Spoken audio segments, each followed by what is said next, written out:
You know what bothers me? What bothers you? The fact that nobody talks about the first Expendables movie and how Mickey Rourke gave an Oscar-worthy monologue for no goddamn reason. Do you remember that monologue?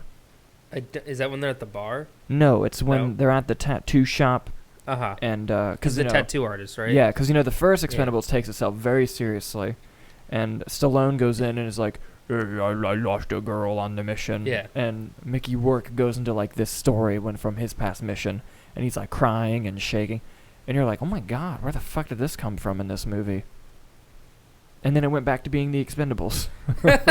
Right after that. Was that before or after Mickey Rourke won an Oscar? I think it was after. I think Iron Man 2 was his first thing after coming off the Oscar. Yeah, I think it was. Yikes.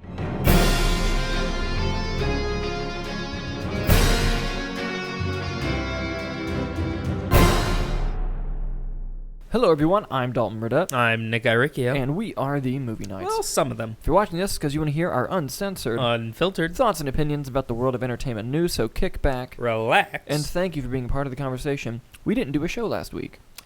No, we didn't. Yeah, I was traveling. As was I. And it was a whole thing. Yes.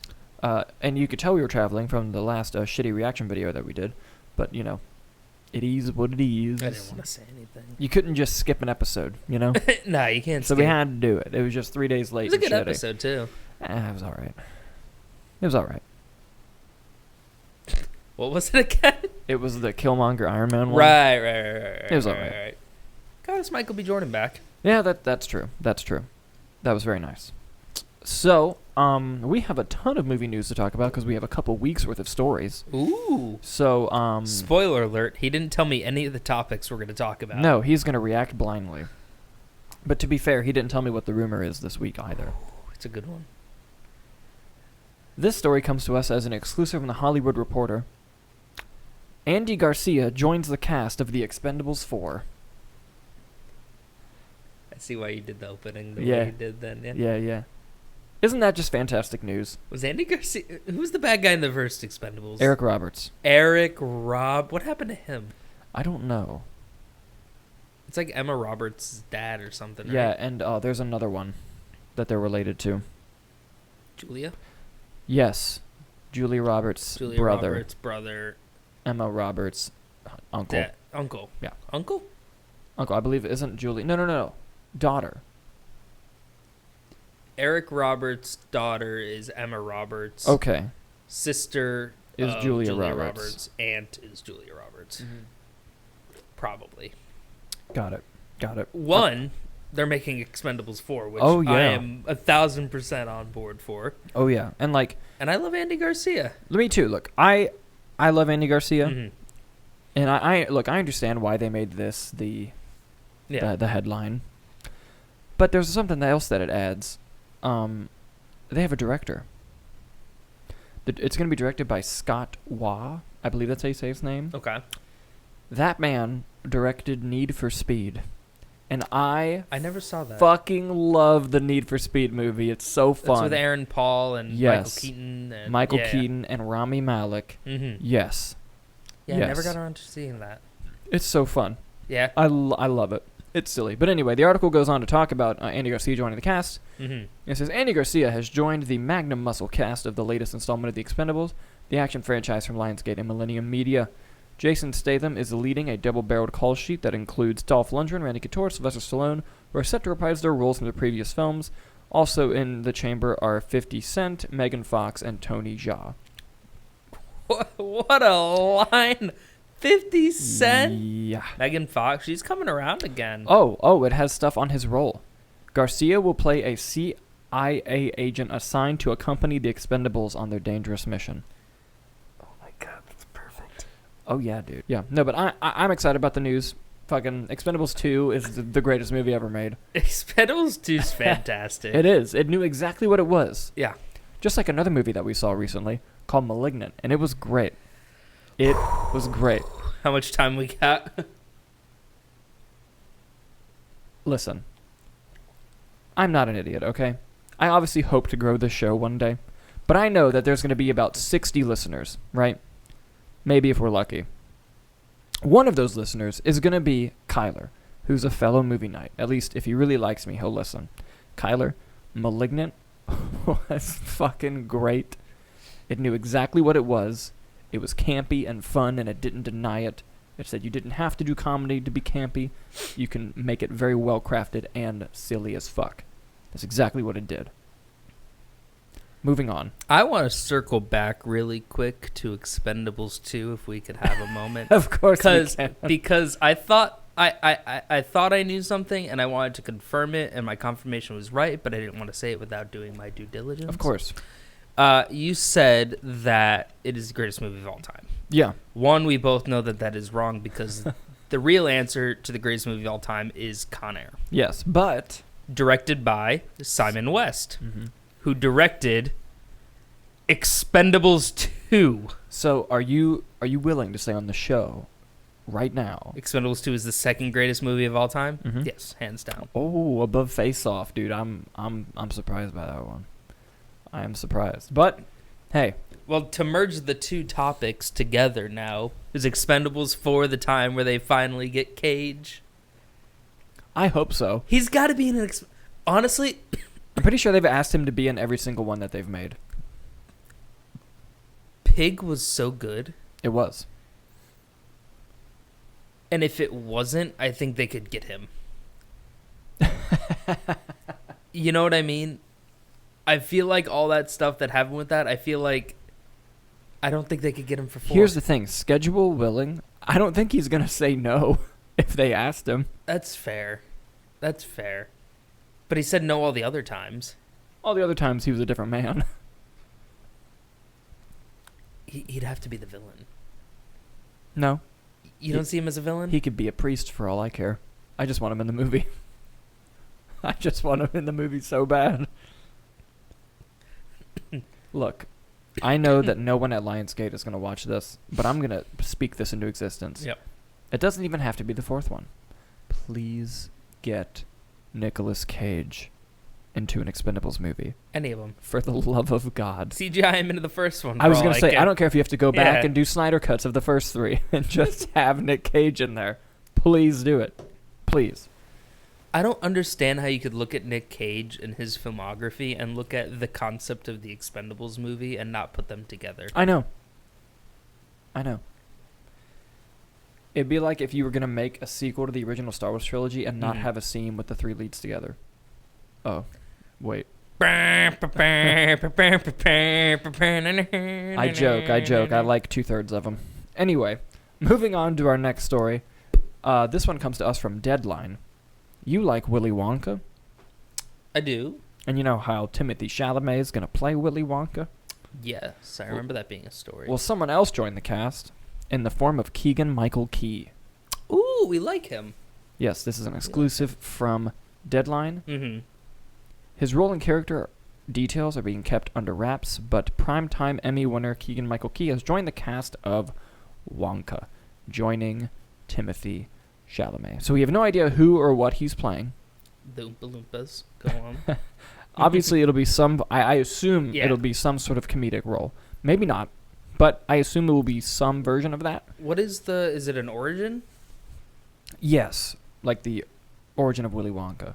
Mm-hmm. But I don't think they're doing the Tim Burton sad boy daddy issue Willy Wonka. Some kind of other fantastical thing. Yeah. Is there a director or anything attached to it? There is, but I just clicked out of the story. So, that's fair. Yeah. Okay. Yeah. I should have had that on my brain ready to go, and I didn't. I failed you all, and I apologize. No, you're good. No, but yeah, no, I'm really looking forward to that Wonka movie. It's going to be interesting to say the least. It's an interesting role for him to take on too, Timothée Chalamet, just in general. Yeah. It's kind of out of left field, I feel like, for him. But also not. He's slowly getting to the point where he can do what he wants. He's slowly getting there. Yeah. I think once he bags that first Oscar, which should be any day now, he'll have some real stopping power. It won't be long before he joins a comic book movie. I think he just needs some more time to show his range. Mm-hmm. Like, I think he's a great actor, and I've liked everything that I've seen him in, but it seems like he keeps playing the same roles, and he does them very well, which is why I'm looking forward to Dune, because Dune seems a little different. Yeah. But like, what was that movie with him and Steve Carell that we saw? Beautiful Boy. That was so good. Such a good movie. Like, he was fantastic in it. He was great in Lady Bird. Mm-hmm. Like, he's a good actor, but he kind of falls into these same kind of roles. Yeah. Even if they are different, I think he needs something to like kind of left field him, which I think Dune might do a good job of. Yeah, I'm looking forward to seeing him in The French Dispatch. That's the Wes Anderson one, right? Yes. Is there a trailer or anything for that out? There is. Oh, really? It comes out in October. Well, all right then. I'm I'll excited. look up the trailer. Yeah, but I'm excited for that movie. I'm excited for Keegan-Michael Key. Keegan-Michael Key joining anything makes me happy.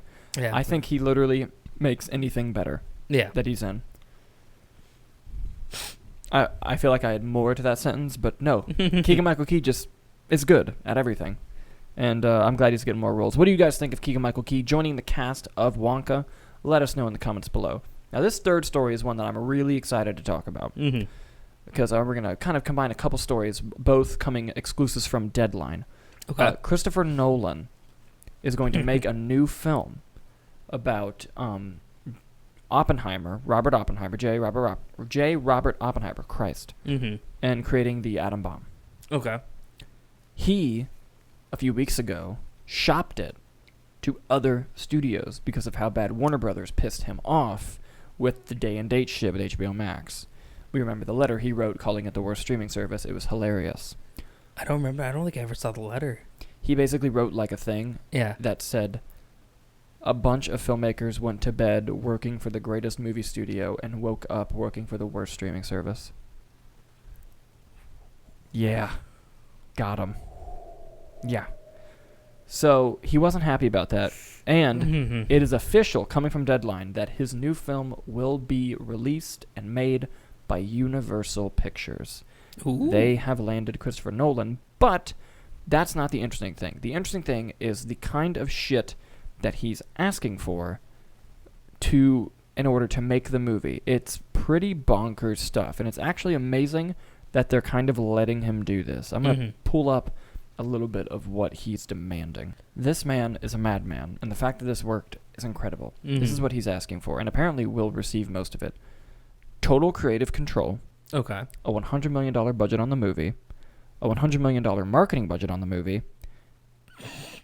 A theatrical window of 90 to 120 days. 20% of the first dollar gross. And the studio can't release another film 3 weeks before or after his. Jesus Christ. My God. That's how you know you got some power in Hollywood, if you can demand that kind of stuff. So, did he not have like a deal in place with Warner Brothers already? Like, not on paper. He just had a good working relationship with them and would always go to them first. And they never said no. Gotcha. So he just didn't go to them this time. Yeah. I didn't know if he had like a first look deal or you know, any of that kind of stuff. No. Okay. Yeah. And I've seen some interesting things of people talking about the 90 to 120 day theatrical window. Yeah. Because pre-COVID, 90 days was the theatrical window. Yeah. And that doesn't mean that a movie will play for 90 days. Excuse me. It just means that you can't put it anywhere you can't put it anywhere else except theaters for 90 days. Yeah. Now, with post-COVID and the new world we're living in, it seems that the new normal is going to be 45 days. Split that in half. And a lot of them are even skipping the middle window of on-demand, and they're going straight from theaters to streaming, which is an interesting thing. But what I think Nolan wants to do is he wants to have his theater have his movie be in theaters for an amount of time that's so long that after people see the movie and forget about it, suddenly you can remarket the movie as it's coming to DVD, and then it's like, oh shit, that's right. Yeah. And then when you put it on streaming into the other stuff, it's like 2 marketing campaigns. That is some confidence. Yeah. That is some huge confidence. I mean, he delivers. Yeah, he's Christopher fucking Nolan. But man, yeah, this movie better be fucking good, and I'm sure it will be. I think he's the best working today. But yeah, what are your thoughts on him going against Warner Brothers, and 2, his demands for this new film? Well, I'll start with the first part. Yeah. I hope that doesn't sever their working relationship. Cause I think it has. You think it has entirely? For the foreseeable future, yeah. Every Nolan movie was Warner Brothers? Every movie since Batman. Okay. Maybe even Memento. So a while. So all the big stuff. Yeah. Or no, I think Insomnia. I Yeah. think Insomnia was Warner Brothers and everything. How do you think the Warner Brothers execs felt when they woke up that morning and were like, he saw Universal picked it up? Universal, like, oh. Yeah. Do you think he got an email or a call from any? Well, I'm sure he went to Warner Brothers and was like, hey, these are my demands. These are my demands if you guys want to do it. And I'm sure they were playing coy. And them thinking, like, I'm assuming that they were thinking, like, oh, he's not going to go anywhere else. And then he fucking did. Well, what? That movie hasn't even been filmed yet. Mm-mm. And is he concerned that they're just going to drop it onto HBO Max? Or do you think that it's like a statement against their move that they did it this year? A bit of both. I think basically he wanted to create protections to prevent companies from stabbing him in the back. Mm-hmm. And I think that this deal guarantees that. Yeah. Because now... Universal might have just got some good work for the foreseeable future. Yeah. Yes, do that. Yeah. Do that, and whatever else you got, just bring it on over. I hope we get a Christopher Nolan Frankenstein movie. I was just about to say, I hope we get a Christopher Nolan Universal monster movie. Yes, that'd be sick. I think he could do something cool with that. Oh, yeah. No, I mean, Universal's got tons of cool shit. I'm sure he's happy about being over there. Absolutely. And then, too, the demands just... Wow. What is a typical marketing budget for a movie? It's usually about up from half to equal the production budget. So that's not a crazy demand. That's not a crazy demand. And 100 mil? Yeah.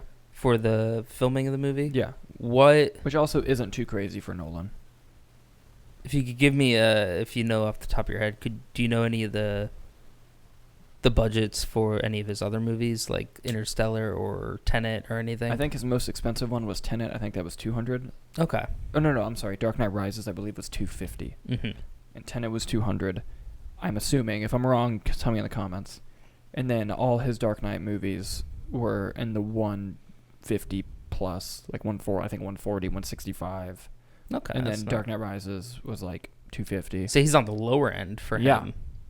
I mean, it seems like it's going to be a drama film, so... Probably not, yeah. That's fair. Are there any, like... Is he getting his usual team? The only name that was in the article is that, and this isn't confirmed, it just says there are circles going around that Cillian Murphy is going to be in it because Nolan. He's good. I want Cillian Murphy to show up in more things. I agree.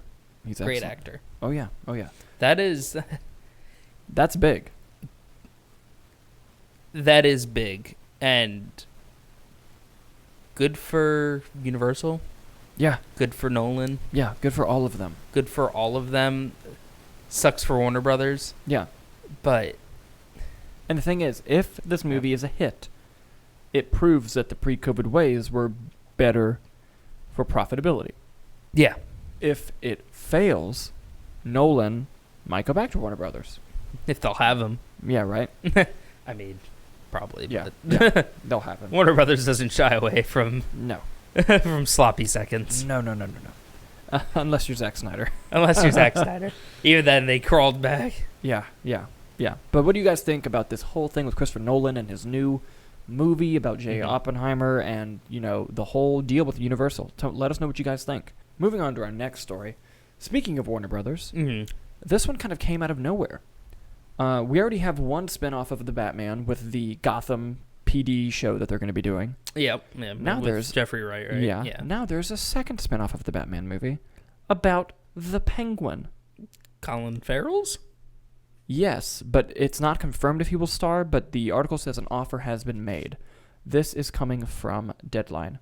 The streamer already has a slew of DC-related projects in the works, with some series orders and others in development, including a spin-off of The Batman and J.J. Abrams' exec-produced take on Madam X and Constantine.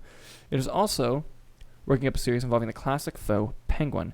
Deadline understands that the project is in the early stages of the development and it is being exec-produced by the Batman duo Dylan Clark and Matt Reeves. It comes from Reeves' Sixth and Idaho, Dylan Clark Productions, DC Entertainment, and Warner Brothers Television. Lauren LaFranc, who is a writer on Agents of S.H.I.E.L.D., is set to be showrunning the project. It is described as a Scarface-like series about the rise of the Penguin character. Colin Farrell is set to play him in The Batman, where the disfigured crime lord is not yet the crime kingpin and dislikes being referred to as the Penguin in the movie, which is due out in March of 2022 and is set in Batman's second year of crime fighting. Farrell reportedly wears a fat suit and is described as unrecognizable. Farrell is expected to star in the series. That was a mouthful there, but it kind of gives us what we needed to know. Yeah. Awesome. Yeah. Yeah, especially if Colin Farrell comes back. And it makes a lot of sense because recently Colin Farrell was making statements saying, like, I'm only in, like, 5 scenes of this movie. Yeah. And you're thinking, like, I mean, yeah, you should always cast great actors for roles, but why go out and get Colin Farrell if he's only in it for that little? Well, with plots of expansion, this makes a lot more sense, especially for, franchise-growing opportunities. Yeah, because, I mean, if he's only in a few scenes and not really the Penguin yet, having him have his own series where he becomes the Penguin saves you that time in the movies. Batman 2, Batman, whenever they choose to bring him back in. Now he's just a threat that you know of. Yeah. Exactly.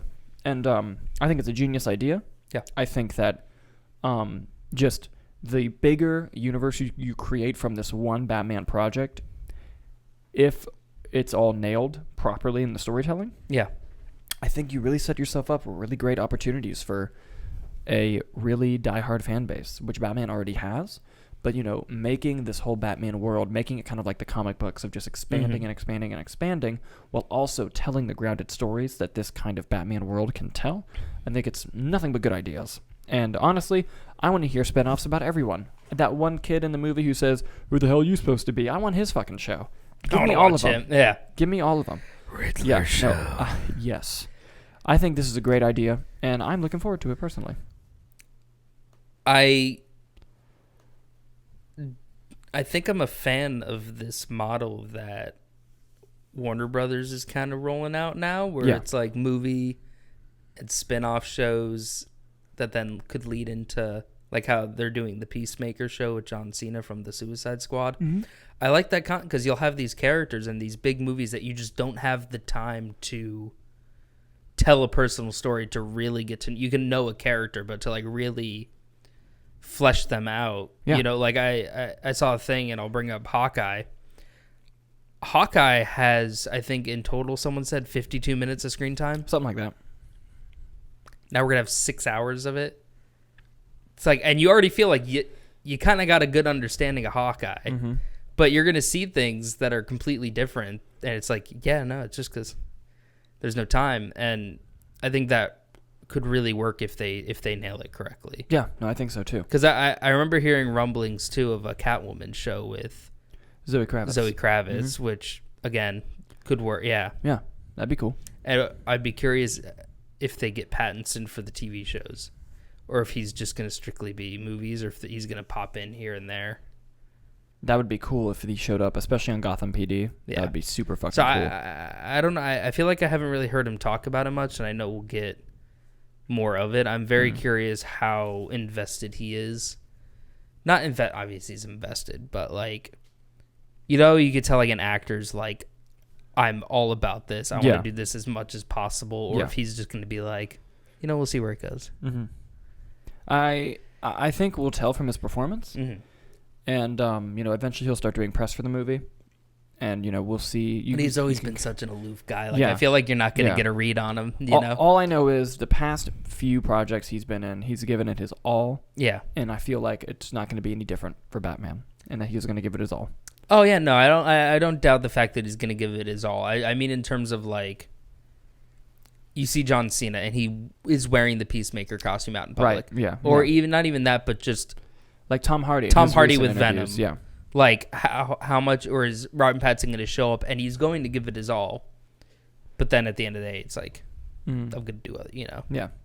Yeah, no, we'll see. I mean, even if he's not a diehard fan, I think he likes good scripts and he likes the material, and as long as that continues on the Matt Reeves side, which I think it will, then we got nothing to worry about in regards to him. And I think he's a man who also understands the power that these characters hold, and the fan bases, and I feel like he's not going to want to disappoint, and I think he understands the weight of the role. Yeah, for sure. Even I think he so. took it on. So yeah, of course, and they probably told him. Yeah. Yeah. They're like, you realize everyone hated Affleck when we announced this, right? You're going to get the same thing. We're going to announce you, and everyone's going to be like, what the hell? I was on board Article 1. Same. Article 1. Both of us, yeah. Genius. Yeah. Genius. It's like, this is a great idea. Yeah. Anyone complaining has only seen Twilight. Yeah. Anyway, moving on to the final story before the rumors. Deadline. Anthony Mackie to star as John Doe in live-action Twisted Metal series from Sony TV and PlayStation Productions. Right off the bat. They're making a Twisted Metal series. Is Twisted Metal like the Monster Truck game? Yes. Which one's... Is John Doe the clown-looking dude? No. No. I forget that car's name, but it wasn't John Doe. Yeah. But here's the thing. Fuck yeah, dude. Are you kidding me? The original PlayStation had a ton of these games. The popular one was Twisted Metal 2. Yeah. I was actually partial to Twisted Metal 3. That one was the shit. I don't think I ever played them, but I know like the artistry, like the look of it, and I know the basic kind of... Give me that post-apocalyptic bullshit. Give me cars bumping into each other. Give me cheesy, nonsensical dialogue. Give it all to me. Give it all to me. Give in this me series. Anthony Mackie in everything. If this series is good, Sony, I will buy a fucking PlayStation 5. I did not plan on it. Sold. So, yeah. So, I know it may seem kind of dumb. I had to bring up this story. I'll watch anything with him. Oh, yeah. I love Anthony Mackie. What a personality, too. I'm still waiting for 8 Mile Part 2. 8 Mile Part 2. Like, even just watching him interview, like, the dude's hysterical, and he's just so... He's a hard worker, too. He's a hard worker. He put in the work, and I think he, again, going to people being invested in their roles. Mm-hmm. I'm on board with him as Captain America. Oh, 1,000%. I cannot wait for that movie. That 1,000%. movie cannot get here soon enough. Oh, 1,000,000%. So, yeah, I just wanted to... let me see if the article has any more details on it. I'm about that. I support it. Oh, my God. Rhett Reese and Paul Wernick are writing it, the Deadpool and Zombieland writers. This is going to be fucking awesome. And is this a movie or a TV show? A TV show. Good. Did they say what it's going to be on? Oh, John Doe is the milkman. The milkman truck. Oh. So is he the lead then? Yes. I don't remember from the games, or I guess in the show they're making. Deadpool and Zombieland. Sold. Yeah, did they say what all it's going to be on streaming or? No, I think they're going to shop it around. Okay. Yeah, I think it says they're going to shop it around. I feel like I could see that ending up on Prime. I could see that too. That seems like a Prime video. It really does. Thing. It really, really does. Oh, I think he does the ice cream truck too. I think that's him. Good.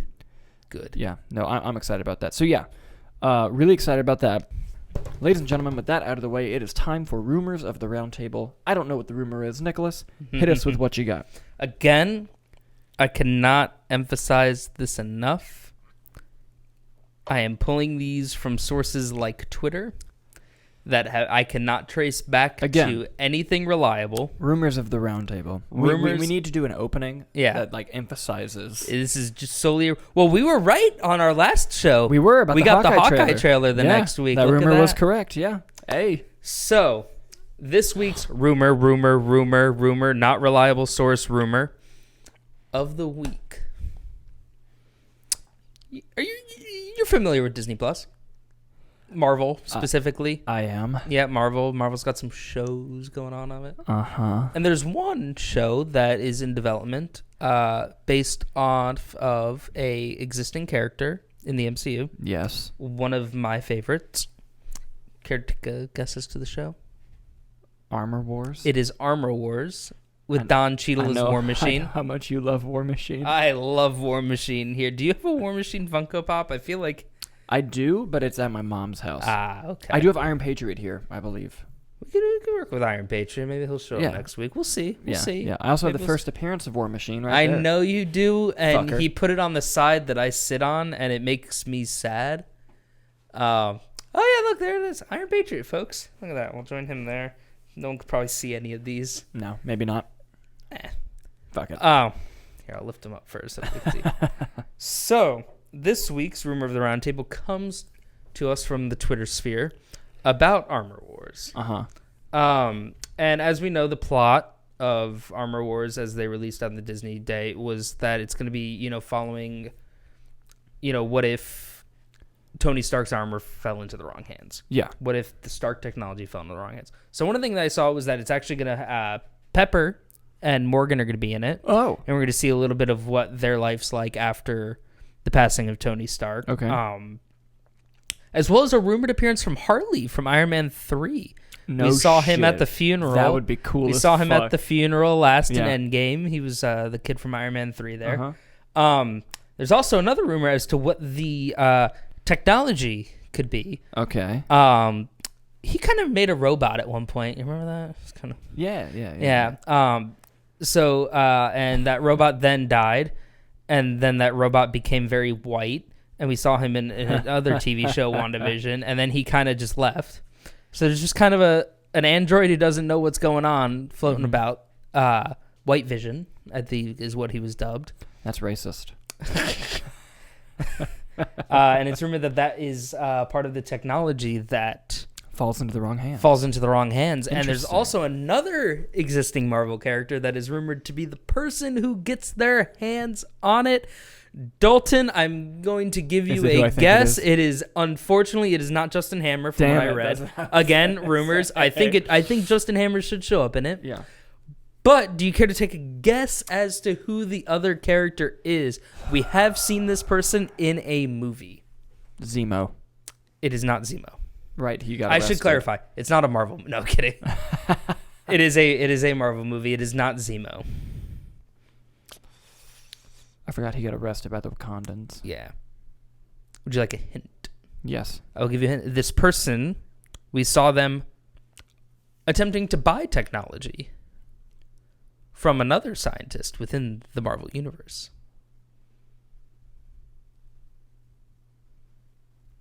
I have no fucking idea, Nicholas. Sonny Birch from Ant-Man and the Wasp. Played by Walton Goggins. So their rumored appearance are that, Pepper and Morgan and Harley and White Vision and Sonny Birch are all going to be in the Armor Wars show. That would be cool. Yeah. I love Walton Goggins. You know that about me. Yeah. I also love Don Cheadle and War Machine. Oh, yes. And if you're telling me I'm getting the two of them in a show together, throwing a Skrull, and my God, we're ready to party. You fucking love Skrull. I love Skrulls. So, yeah, that is the rumor of the week here. We'll see if it comes true. Interesting pool if it's true. Yeah. I really like seeing Harley again. That makes me happy. Mm-hmm. Pepper and Morgan is cool. I have a feeling we're going to see Ironheart in there as well. That might have been confirmed already. I don't remember offhand, but I think so. I wouldn't be surprised if we saw the new Falcon as well. Torres, yeah. I could see them maybe doing like a West Coast Avengers type thing and kind of having cool. Don Cheadle lead that. Yeah, that'd be cool. I just want the Iron Patriot armor back. Me too. That's really what it comes down to. That would be cool. It's a rebrand. Yeah. Oh my God. No, that's an interesting rumor, dude. I think it'd be the Sonny Birch one is fascinating to me. I'm really hoping that Justin Hammer shows up. The Sonny Birch thing is definitely an interesting pull because he was also working for someone who could, I guess, be revealed to be Hammer if they want to do that. Yeah. I really think it comes down to, I think you could interchange whatever role they've written. I think you can make it for Sonny Birch, and I think you can make it for Justin Hammer. Yeah. And I think it's a matter of who they get available. I think Justin Hammer fits better because he's really tied to all of those characters. Yeah. But we haven't seen Sonny Birch, and I feel like Walton Goggins got wasted in that Ant-Man, and it'd be nice to see him again. Yeah, so, I agree with you. We'll see. Yeah, we'll see. That's why it's a rumor. Ladies and gentlemen, that was Rumors of the Roundtable, and that was the Movie Nights Roundtable. Thank you guys so much for watching. Anything else you want to add, Nicholas? No, I think I've got everything. Go watch Malignant on HBO Max. Or in theaters if you can. Yes, and watch The Local on Apple TV and Google Play. The little film that we made. Yes. Thank you guys so much for watching, and we'll see you next time.